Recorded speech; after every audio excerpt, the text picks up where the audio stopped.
Assalamualaikum warahmatullahi wabarakatuh.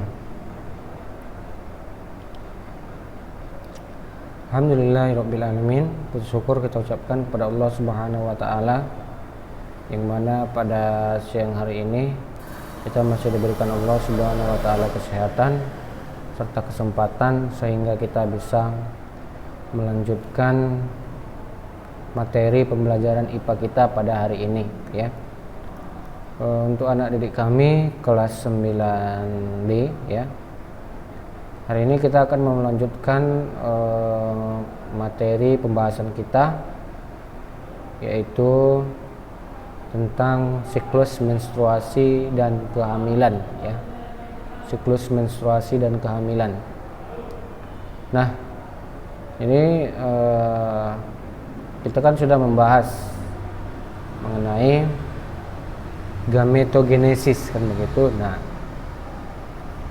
jadi gametogenesis itu adalah pembentukan gamet, kan gitu, proses pembentukan gamet, yaitu spermatogenesis dan oogenesis, kan begitu. Nah, kalau spermatogenesis itu proses pembentukan sperma, sedangkan oogenesis yaitu proses pembentukan ovum, gitu ya. Nah, hari ini kita akan membahas tentang siklus menstruasi dan kehamilan. Nah, apa itu menstruasi? Nah, jadi setelah ovulasi, maka ovum atau sel ovum ya akan mengalami dua kemungkinan. Nah, yang pertama, tidak terjadi fertilisasi. Nah, kalau tidak terjadi fertilisasi, maka akan mengalami apa? Menstruasi, ya, atau luruhnya sel ovum matang. Nah, jadi luruhnya sel ovum matang yang tidak dibuahi bersamaan dengan dinding endometrium yang robek. Nah, jadi kalau misalkan tidak terjadi menstruasi, tidak terjadi fertilasi, bukan tidak terjadi menstruasi ya, tetapi tidak terjadi fertilisasi. Nah, fertilisasi itu artinya pembuahan. Nah, tidak terjadi pertemuan antara sel telur dengan sel sperma, ya, maka sel ovum akan mengalami menstruasi, yaitu luruhnya sel ovum matang yang tidak dibuahi bersamaan dengan dinding endometrium yang robek. Nah, jadi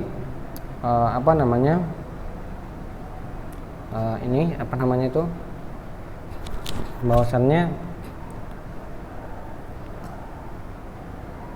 sel ovum, kan begitu, yang dia tidak dibuahi, maka dia akan menempel di mana? Di dinding endometrium, ya, di dinding rahim, ya, di dinding rahim.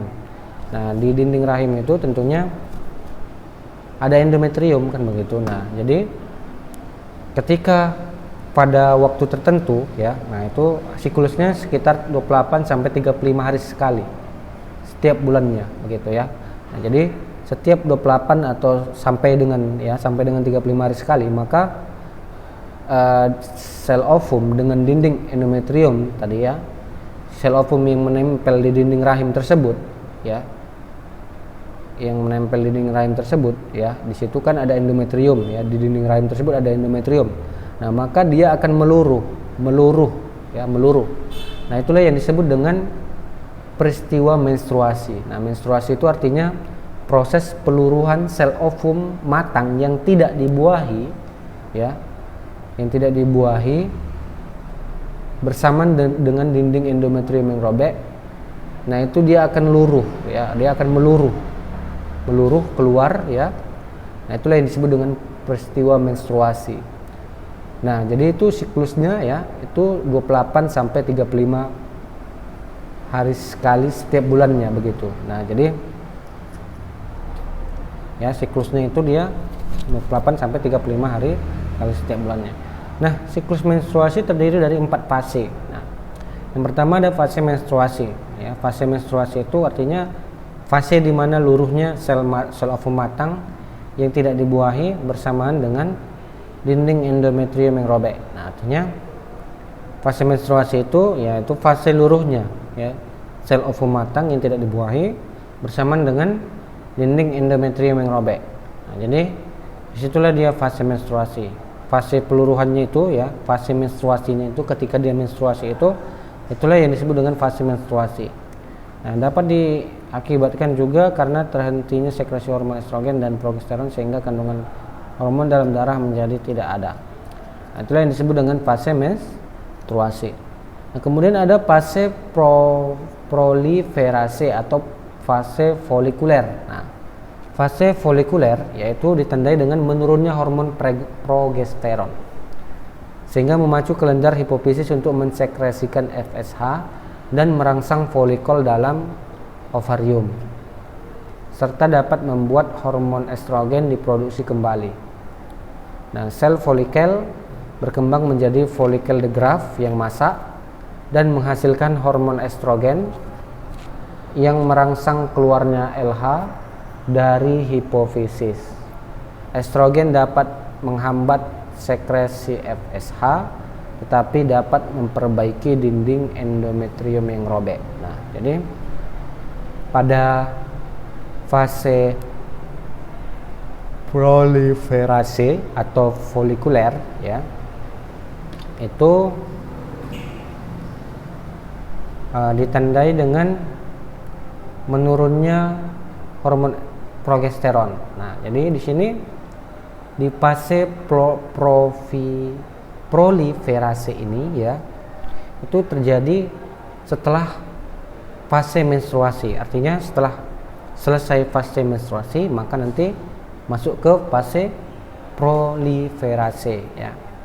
Nah, itu ditandai dengan apa? Menurunnya hormon progesteron. Nah, jadi di sini hormon progesteronnya menurun ya, sehingga memacu kelenjar hipofisis untuk mensekresikan FSH dan merangsang folikel dalam ovarium. Nah, serta dapat membuat hormon estrogen diproduksi kembali ya. Nah, jadi di sini ya, di sini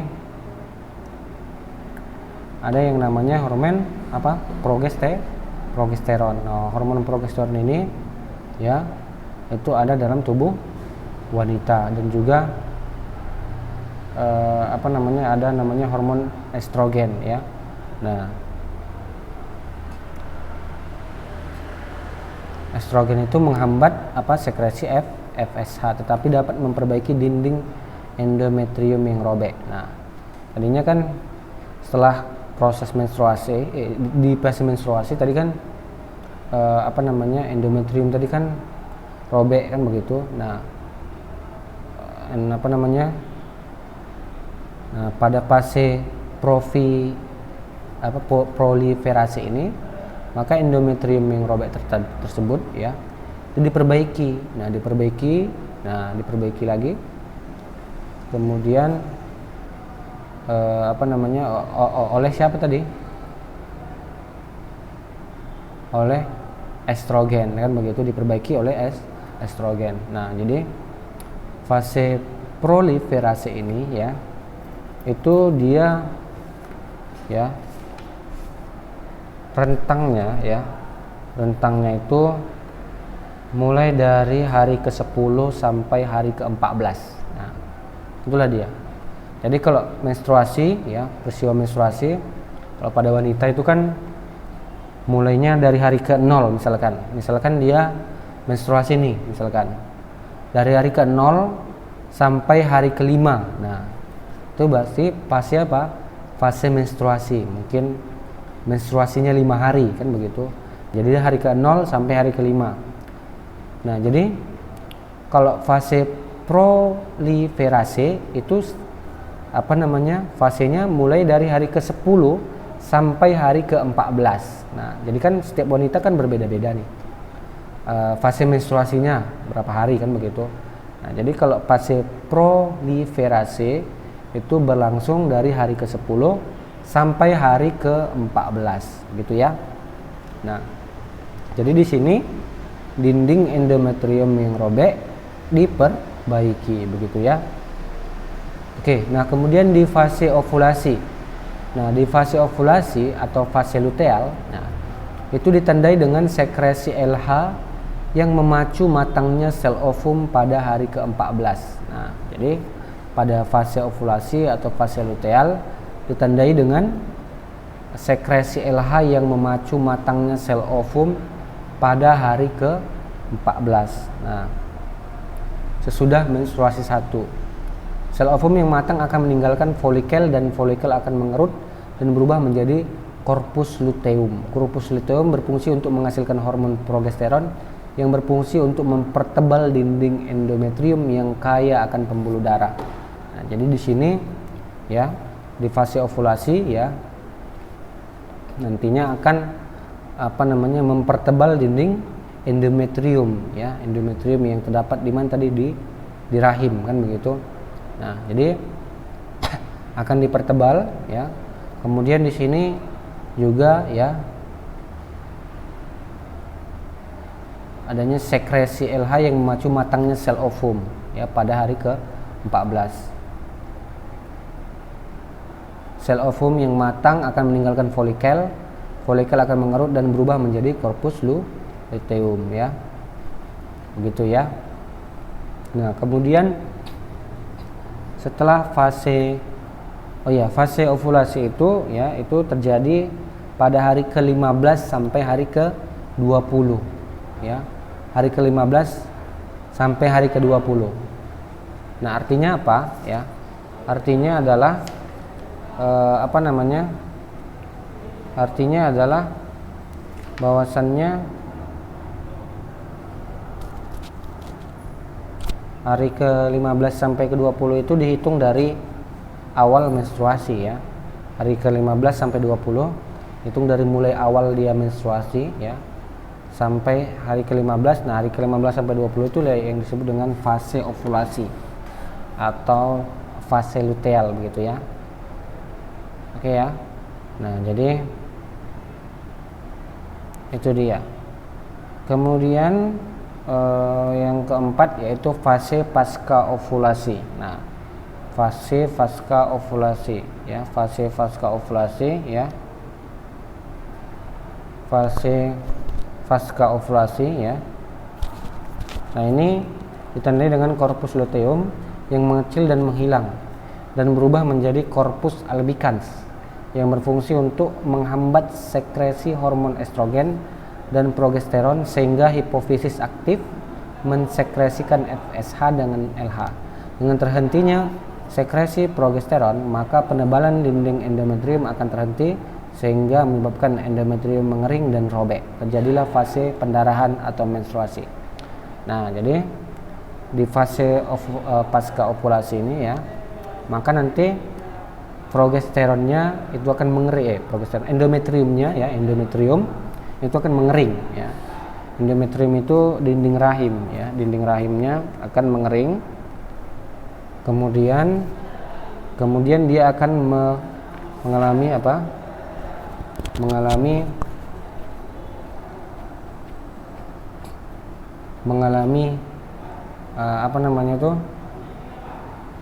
robek ya, mengalami kerobekan. Nah, kemudian terjadilah peristiwa pendarahan atau menstruasi. Nah, jadi di sini di fase pasca ovulasi ini ya,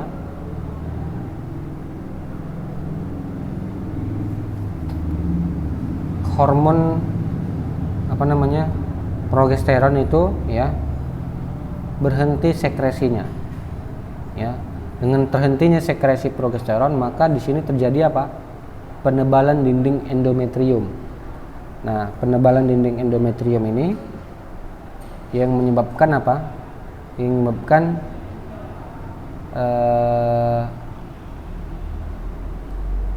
yang menyebabkan penebalan dinding endometrium ini terhenti. Nah, dengan terhentinya penebalan dinding endometrium tersebut, maka dia akan mengering. Dan mengering akan robek dan terjadilah peristiwa menstruasi atau pendarahan. Nah, jadi setelah peristiwa pasca ovulasi ini, maka nanti akan balik lagi ke menstruasi. Fase menstruasi itulah yang disebut dengan fase pendarahan atau fase menstruasi begitu ya. Nah, jadi begitulah siklusnya. Nah, fase pasca ovulasi ini ya, itu berlangsung ya pada hari ke-20 sampai hari ke-25. Nah, jadi fase pasca ovulasi itu berlangsung pada hari ke-20 sampai hari ke-25. Setelahnya masuk lagi ke fase menstruasi. Demikian seterusnya. Jadi fase menstruasi dihitung dari hari ke-0 sampai hari ke-5. Demikian seterusnya. Itulah yang disebut dengan siklus menstruasi, ya. Jadi ada proses luruhnya, ya, sel telur dengan dinding rahim, ya, luruh, kemudian terbentuk kembali, kemudian dipengaruhi oleh hormon-hormon. Nah, begitulah seterusnya, ya. Ini dia. Ini bisa dibaca di sini, ya. Itulah yang disebut dengan siklus atau fase menstruasi, begitu ya. Nah, oke, nah kemudian kita lanjut ke, nah ini ada gambarnya ya, siklusnya ya. Nah, ini mula-mula itu fase menstruasi, dinding rahim meluruh, kemudian ada namanya fase apa tadi? Fase proliferasi, kemudian ada fase ovulasi dan pasca ovulasi, begitu ya. Oke, nah ini mula-mula ya kan. Nah, ini endometrium. Endometrium itu dinding rahim kan begitu. Nah, oke, bisa dilihat gambarnya ya. Ini gambarnya. Nah, oke. Itulah yang disebut dengan siklus menstruasi. Oke, kalau sudah ya. Nah, di sini kita akan masuk bagaimana jikalau terjadi fertilisasi, begitu ya kan. Nah, jadi kalau tadi setelah terbentuk sel ovum kan begitu oleh ovarium kan begitu. Nah, ovarium, maka nanti akan terjadi fertilisasi ya, apabila terjadi fertilisasi ya. Tapi kalau misalkan tidak terjadi fertilisasi ya, kalau tidak terjadi fertilisasi kan begitu, kalau tidak terjadi fertilisasi maka nanti dia tadi terjadi apa? Menstruasi, begitu. Nah, kalau misalkan terjadi fertilisasi ya, berarti nanti di sini terjadi peleburan antara sel sperma dengan sel ovum. Nah, tadi kan sel ovum udah dihasilkan nih dari apa? Dari ovarium misalkan. Nah, kalau misalkan dia tidak dibuahi atau tidak bertemu, misalkan tidak ada sel sperma yang masuk begitu, maka sel ovum ini dia akan bergerak menuju ke endometrium atau dinding rahim ya. Tapi kalau misalkan terjadi fertilisasi ya, maka sel sperma ini dia akan melebur, bergabung dengan dengan sel sperma ya. Ovum akan bergabung dengan sel sperma, menghasilkan zigot. Nah, ini dia. Jadi kalau misalkan terjadi pembuahan nih ya, maka nanti sel sperma akan bergabung dengan sel ovum, membentuk yang namanya zigot. Nah, zigot menghasilkan zigot. Nah, zigot inilah yang akan menempel pada dinding rahim ya. Menempel pada dinding rahim. Nah, setelah zigot ini menempel, dia akan berkembang menjadi apa? Menjadi embrio, kemudian janin, kemudian bayi ya. Nah, dengan keadaan demikian disebut dengan masa kehamilan atau gestasi atau nidasi. Nah, itulah yang disebut dengan fase kehamilan. Artinya fase berkembangnya janin, embrio dari menjadi janin, kemudian janin menjadi bayi, begitu ya. Bayi akan dikeluarkan yang disebut dengan proses kelahiran. Nah, janin akan keluar dari uterus ini setelah berusia 40 minggu atau 288 hari atau 9 bulan 10 hari. Nah, itu ya. Jadi janin akan keluar dari uterus itu 9 bulan 10 hari atau 288 hari atau 40 minggu, begitu ya. Nah, peristiwa ini disebut dengan kelahiran. Nah, tahapan waktu fertilisasi itu beberapa jam setelah fertilisasi ya. Setelah fertilisasi ini yang mempertemukan antara sel telur dengan sel zigot, sel ovum ya. dan terbentuk zigot, ya, sudah terbentuk zigotnya nih, ya. Beberapa jam setelah fertilisasi zigot akan membelah secara mitosis menjadi 2 sel, 4, 8, 16 sel. Nah, jadi zigot yang sudah terbentuk tadi, ya, zigot yang sudah terbentuk dari hasil pertemuan sel sperma dengan sel telur, dia akan membelah secara mitosis. Nah, mitosis ini artinya pembelahan yang sama dengan sel induknya. Artinya kalau misalkan sel induknya itu 2N, ya, 2N itu artinya dia memiliki kromosom yang 2N, 2 kali 23 sama dengan 46 gitu ya, 46. Maka nanti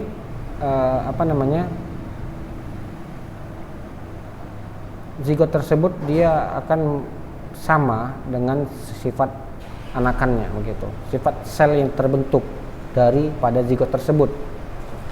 Nah, kalau misalkan membelah menjadi 2 sel, maka 2N di zigotnya, maka dia akan 2N juga di sel-sel yang terbelah tadi, yang terbentuk tadi. Nah, kemudian akan membelah lagi 2 sel menjadi 4 sel, demikian seterusnya. Nah, jadi itulah yang disebut dengan fertilisasi zigot, ya, fertilisasi zigot. Nah, itu setelah beberapa jam waktunya, ya. Kemudian pada hari keempat atau kelima, ya, pada hari keempat atau kelima terbentuk kelompok sel yang disebut dengan morula. Nah, jadi pada hari ketiga atau keempat terbentuk kelompok sel yang disebut dengan morula. Nah, morula ini akan berkembang menjadi apa? Blastula. Jadi pada hari morula, jadi udah berbentuk kelompok sel, ya, seperti itu, ya. Pada hari ketiga atau kelompok hari keempat. Nah, itu kelompok sel itu disebut dengan morula. Morula nanti akan berkembang menjadi blastula. Nah, rongga blastozoel berisi cairan dari tuba Fallopi dan membentuk blastosit, ya. Nah, jadi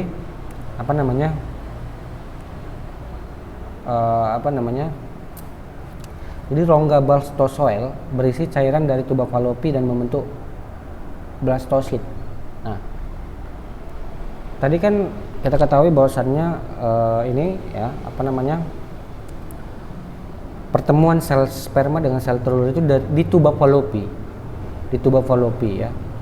Nah, jadi dari tuba Fallopi itu kan ada nanti cairan, kan begitu. Nah, ada cairan tersebut akan masuk ke mana tadi? Nah, jadi dari cairan tersebut, ya, akan ikut dia. Jadi zigot tadi yang dari tuba Fallopi, ya, dia yang memasuk ya, maka nanti cairannya itu akan ikut begitu. Cairan dari tuba Fallopi itu akan ikut.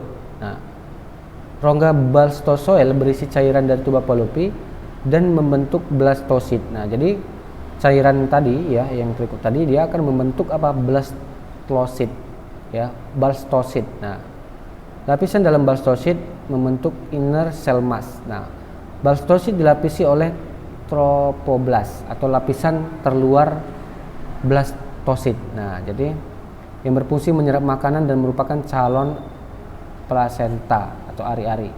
Blastosit akan bergerak menuju uterus dalam waktu 3 sampai 4 hari.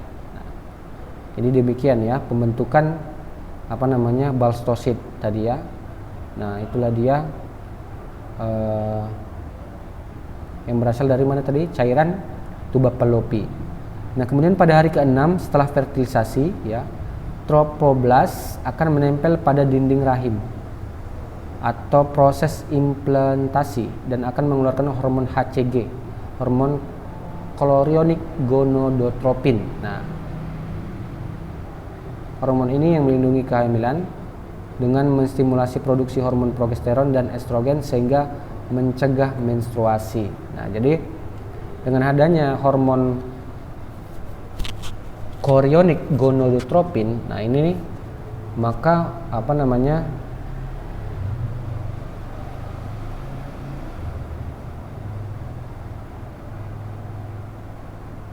inilah yang disebut dengan hormon kehamilan, begitu, ya. Nah, jadi mendeteksi bahwasannya seorang wanita itu hamil atau tidak, itu adanya hormon ini, hormon chorionic gonadotropin. Nah, jadi kalau misalkan wanita tersebut hamil, nanti diambil urinnya, ya, nanti bisa dilihat adanya hormon chorionic gonadotropin, berarti wanita tersebut sedang hamil, begitu ya. Nah, jadi hormon ini melindungi kehamilan dan menstimulasi produksi hormon progesteron dan estrogen sehingga mencegah menstruasi. Nah, jadi kalau misalkan udah hamil kan begitu, maka ya mencegah menstruasi gitu ya. Oke. Nah, pada hari ke-12 setelah fertilisasi embrio telah kuat menempel pada dinding uterus. Nah, jadi embrio yang telah kuat menempel pada dinding uterus, dinding rahim gitu ya, pada hari ke-12. Dilanjutkan dengan fase gastrula, yaitu hari ke-21 plasenta akan berkembang dari trophoblast. Nah, jadi plasenta akan berkembang. Plasenta itu ya, jadi kan ada yang namanya plasenta. Tahu plasenta ya? Plasenta itu kan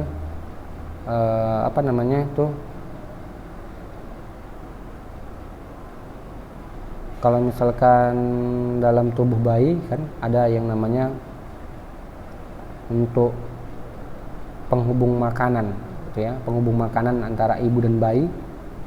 Nah, jadi itulah yang disebut dengan apa? Plasenta, begitu ya. Nah, plasenta akan terus berkembang dari trophoblast.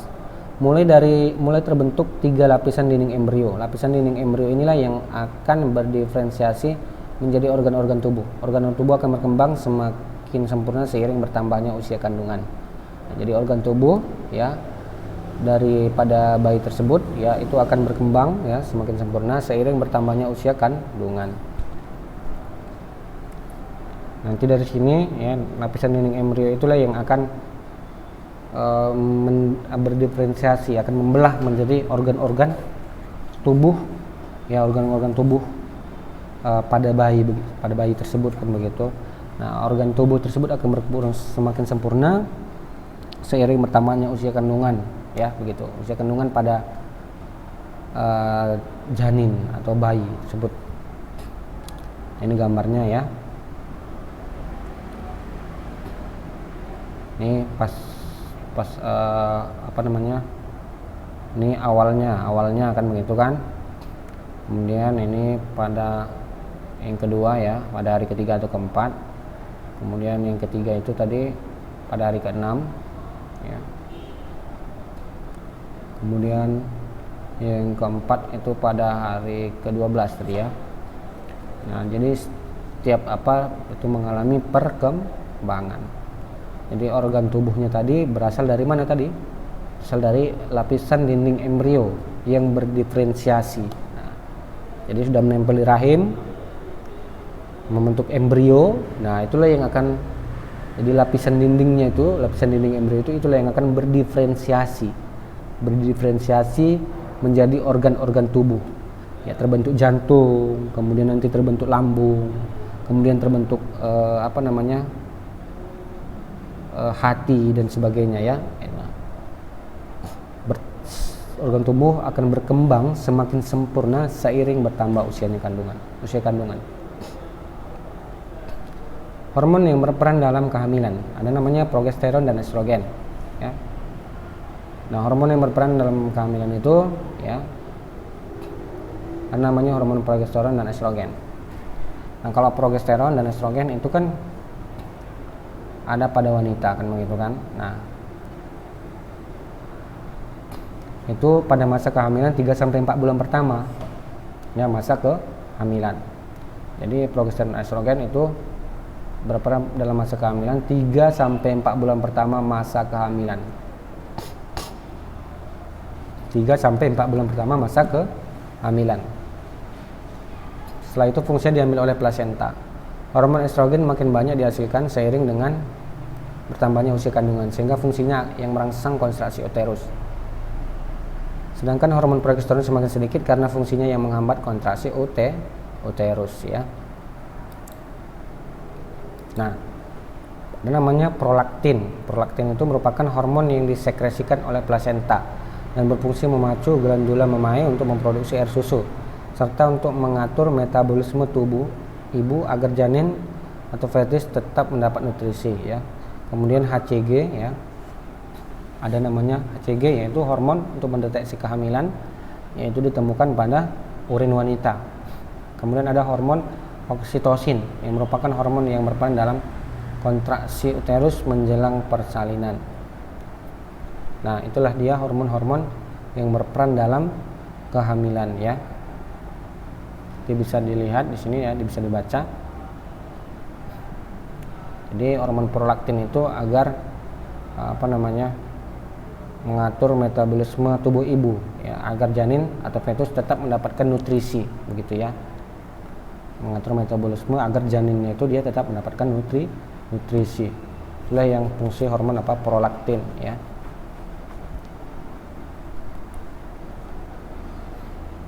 Ini disekresikan oleh plasenta. Juga nanti di sini memacu glandula memae untuk memproduksi air susu. Nah, jadi di situ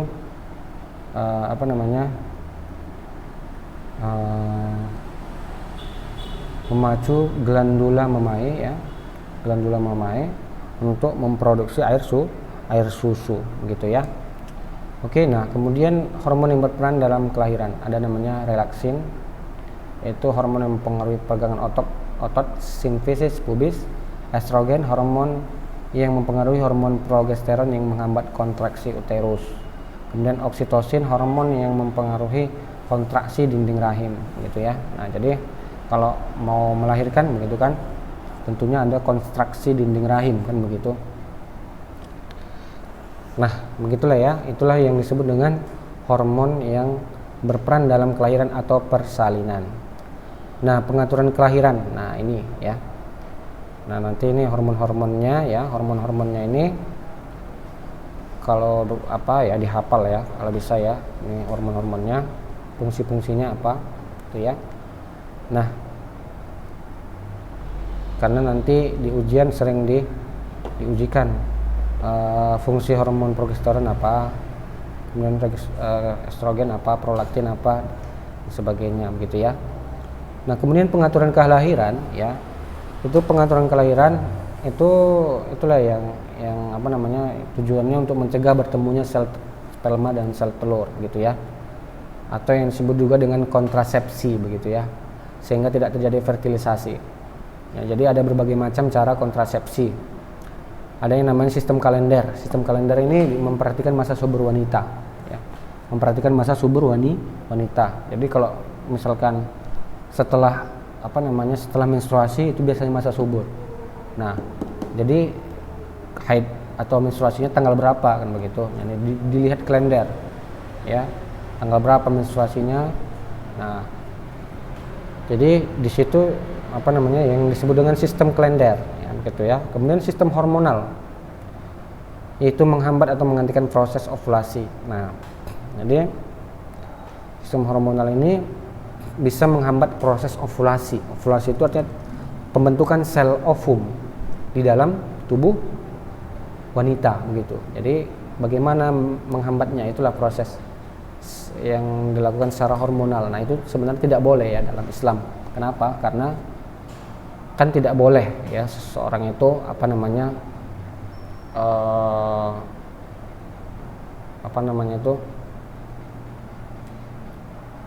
kalau dengan cara-cara yang bisa membahayakan tubuh begitu ya. Nah, ini kan dia proses penghambatan atau penghentian proses ovulasi ini kan sama saja dengan menghambat begitu ya, menghambat. Harusnya setiap wanita itu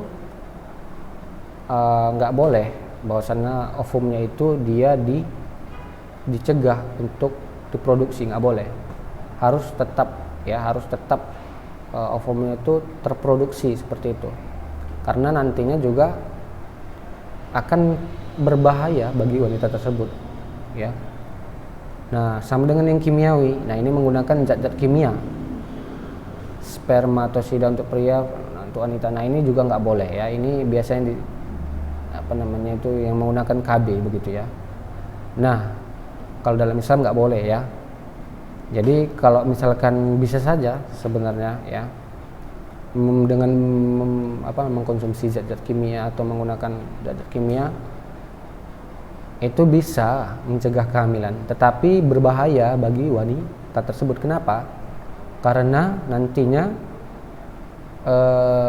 kotoran yang harusnya keluar begitu kan, kotoran yang harusnya keluar ya, itu bisa nggak keluar, bisa tersendat di dalam tubuh wanita tersebut sehingga menjadi gumpalan ya kan, gumpalan-gumpalan yang itu bisa seketika pecah di dalam tubuh wanita tersebut, atau bisa juga dia bisa juga ini ya bisa juga dia menjadi kanker seperti itu ya. Itulah kalau yang menggunakan zat kimia. Kemudian menggunakan alat kontrasepsi. Nah, ini menggunakan alat kontrasepsi bisa mencegah kehamilan juga ya.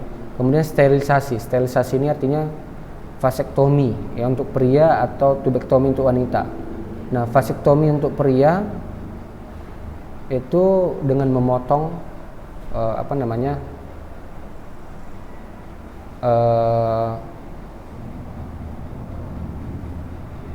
bagian yang untuk memproduksi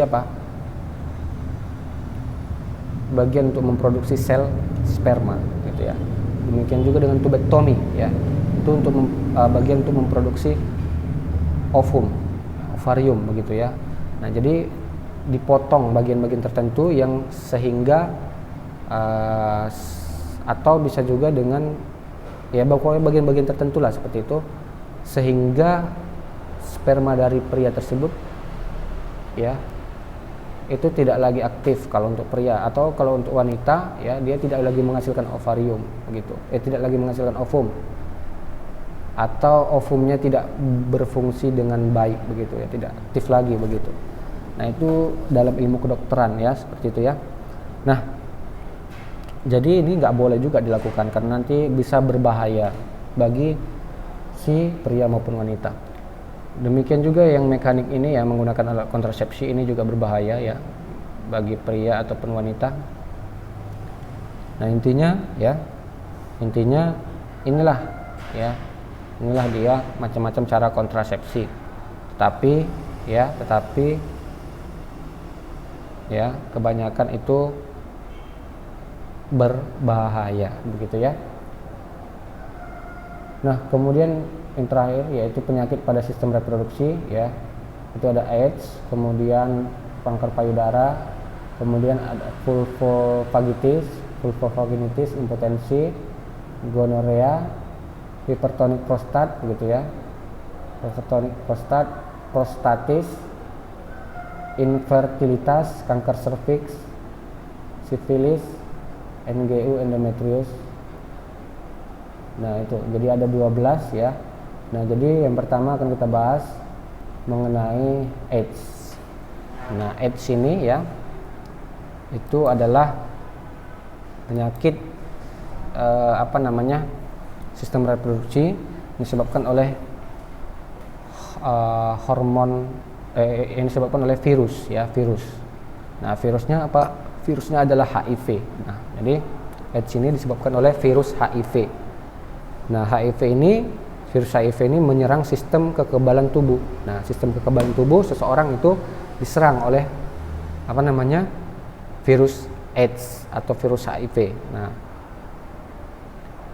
jadi virus AIDS ini ya bisa membuat penderitanya itu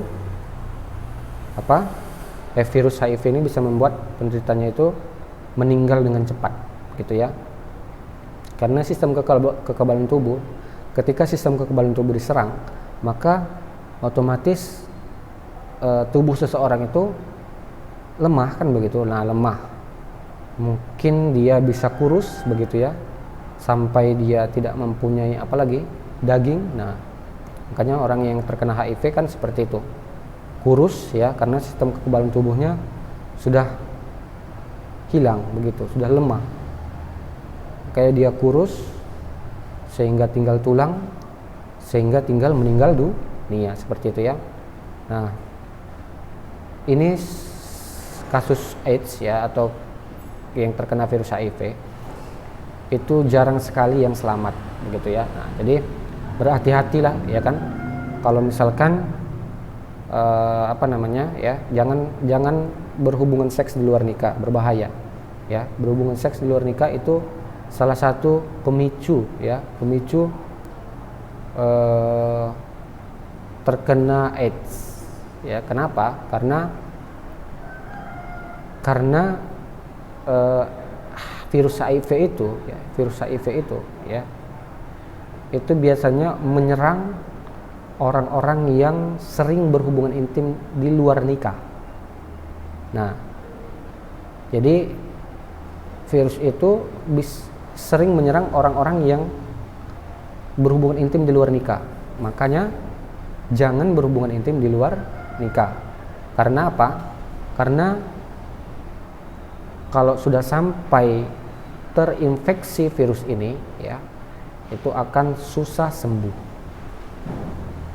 Resikonya meninggal dunia itu ya. Maka harus berhati-hati. Kemudian ada namanya kanker payudara. Nah, kanker payudara ini kanker yang paling umum diderita oleh kaum wanita. Nah, kalau pada pria itu kemungkinannya lebih kecil ya. Antara dari 1 sampai di antara 1 di antara 1000 begitu ya.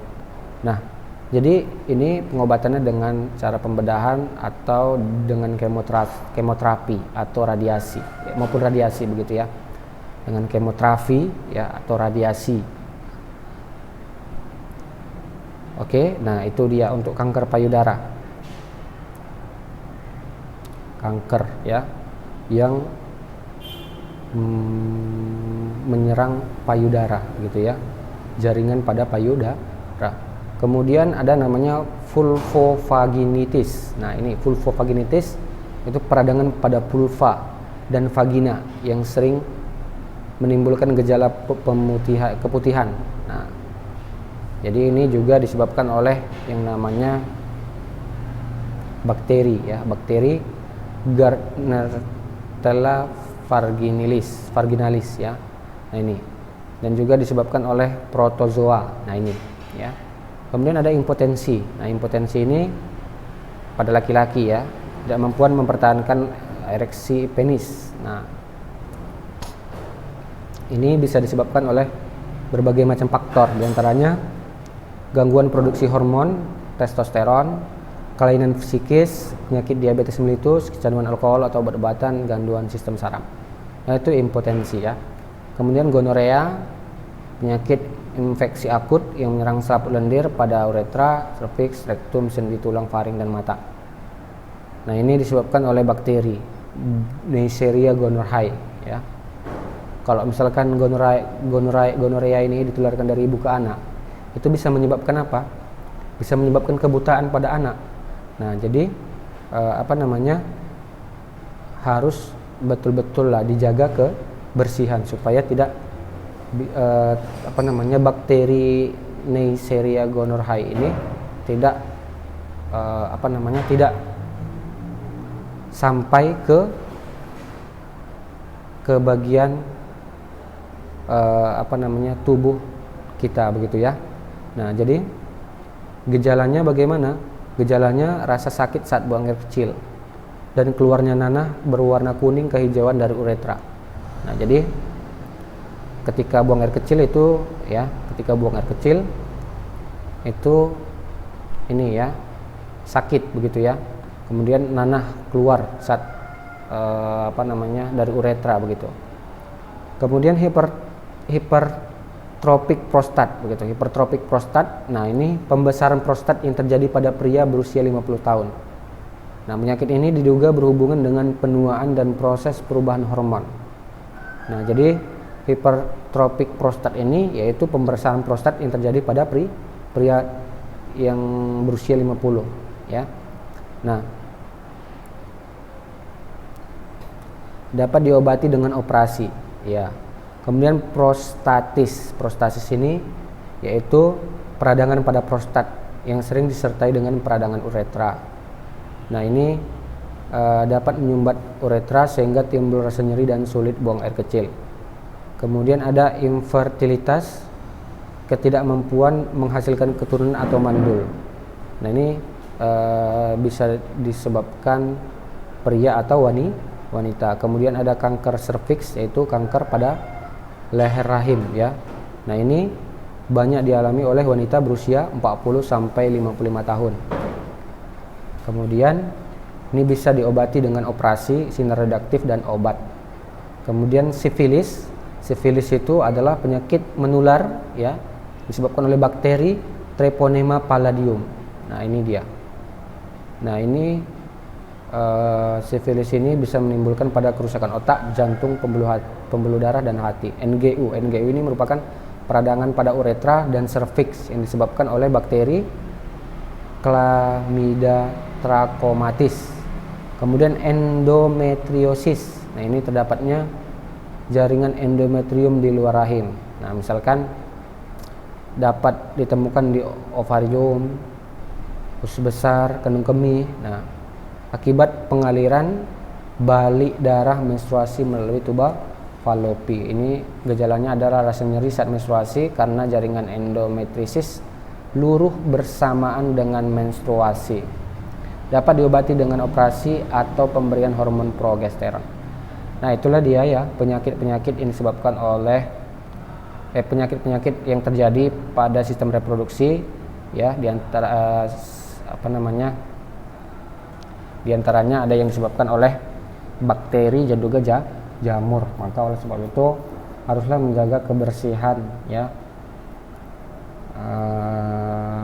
menjaga kebersihan agar karena dia sifat dari bakteri maupun virus ya, itu dia suka pada daerah-daerah yang kotor seperti itu. Oke, mungkin itu saja yang bisa Ustaz sampaikan ya. Kemungkinan minggu depan kita masih ada sedikit lagi membahas tentang fase perkembangan embrio ya, atau yang disebut dengan fase